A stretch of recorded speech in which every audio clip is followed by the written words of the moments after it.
Look, let's be real, smartwatches under 5,000 rupees are essentially fitness trackers parading around as smartwatches. And I understand the price limitations, but the problem I have with them is they're more or less average fitness trackers, and some of them have an unpolished, laggy UI, some of them have quality control issues. So when Samsung launched this, the new Samsung Galaxy Fit 3, the first thought in my head was, is this killing smartwatches under 5,000 rupees? Hey, this is Rupesh from Sillycorns, and I've been using this for a few days now, and this has almost all the features you want in a smartwatch under 5K, but heads up, it also misses out on a few things that might be important for some people. I'll get to all of that, but two things. Number one, subscribe if you haven't and hit that bell icon so that you don't miss out on any of my videos. And number two, the first thing I noticed about the Galaxy Fit 3 is how good it looks. Yes, it's a fitness band, but the aluminium case, the power button, the sleek design give it a very premium look. Plus, it looks really nice in the hand. I mean, at least that's what I think, but I'd love to know what you think of this design in the comments. Also, there are multiple colors available, and this has the 5 ATM rating for water resistance and the IP68 rating as well for water and dust resistance. Now, what a lot of budget smartwatches don't get right is the comfort, and this is super comfortable. I mean, the silicone strap, which by the way can be removed and attached easily like this, is of good quality. And this whole case strap combo weighs less than 40 grams. And I've been wearing this all day, all night, and I haven't found it uncomfortable at all. Now, it's a Samsung product, so obviously the star of the show in the Fit 3 is the display. It's a 1.6-inch AMOLED display, and it's big by fitness band standards. I mean, the Fit 2 looked like this with its 1.1-inch display.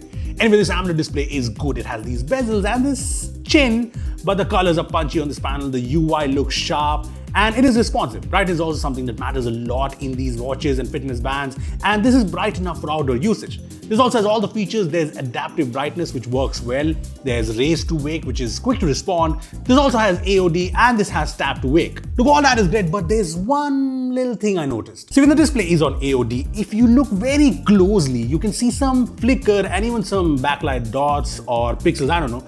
And no, this is not because of the camera, it's actually there. I mean, I'm not sure if this is a defect or this is how it is, but yeah, this can be noticed if you look very, very closely. It does not hamper the day-to-day usage. So if you're someone who's already bought a Fit 3, make sure to comment below if you see this or not. Anyway, I said the display is responsive. Well, complementing that is a UI that's smooth. It's the usual RTOS with Samsung's flavor because you can see the One UI elements in the icons all across, and it's snappy to use. I mean, the band literally has 16 MB RAM and 256 MB storage, but these don't matter because the software here is fast. It just works. As for the features, there are these watch faces, and there are a ton of watch faces in the app, and you can even set a custom picture as a watch face. Yeah, there's everything. Then there are all the quick tiles on the right for all the important functions, and I like that you can tap on these tiles to get more details in the band itself, and you can choose what tiles you want to add or remove.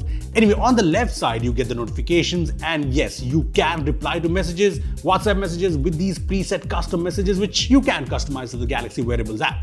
The top has the quick settings for functions like sleep mode, AOD, mute, torch, find my phone, which rings the phone, water lock, etc. The bottom has all the apps like Samsung Health, which shows you all the activity. There's media controller, which lets you control the music on your phone. And then there are also apps for weather, calendar, timer, stopwatch, calculator, so all the basics are covered.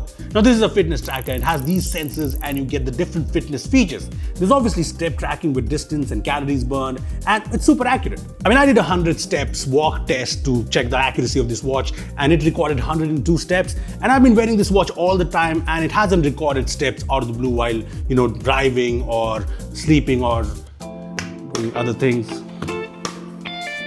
There's also heart rate monitoring, which is also fairly accurate. Thank God for that.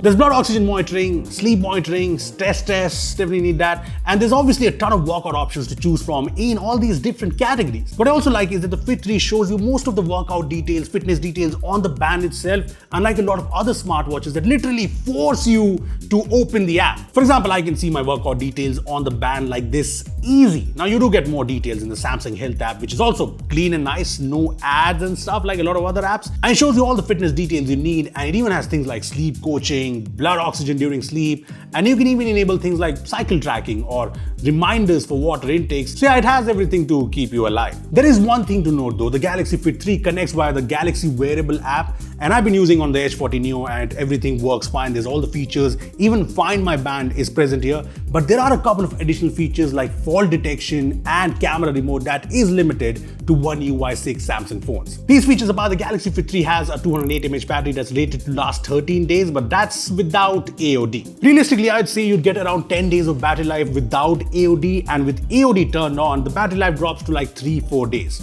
For charging, this comes with this pogo pin magnetic charger with a Type-C on the other side, and it takes around 58 minutes to charge this from 10 to 100%. Now, I did mention at the start that this misses out on a couple of things that might be important for a few people. Well, first of all, most importantly, this does not have a mic or a speaker, so you will get calls on this and you can reject the call or reject the call with a preset message, but you cannot take calls on this band.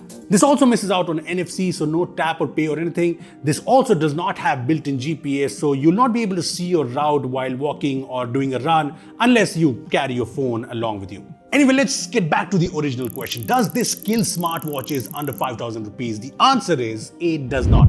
It does not let you make calls. The smartwatch form factor has its own appeal, its own charm with its bigger displays, but, and this is a very important point, this is really good for people who want a really good, really premium fitness band. I mean, the Samsung brand value combined with a premium and really comfortable design, a nice responsive AMOLED panel with a clean UI, accurate fitness tracking, make this a very, very good option. Yes, it has this weird AOD thing that I noticed, but it does not hamper the experience as such, so I'm giving it a pass for now. Anyway, I would love to know your opinions on the Galaxy Fit 3, and if you found this video useful, make sure to subscribe to Sillycorns because we are new here, kinda.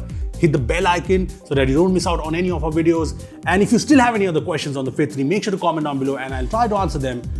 Yeah, thanks for watching. See you in the next one.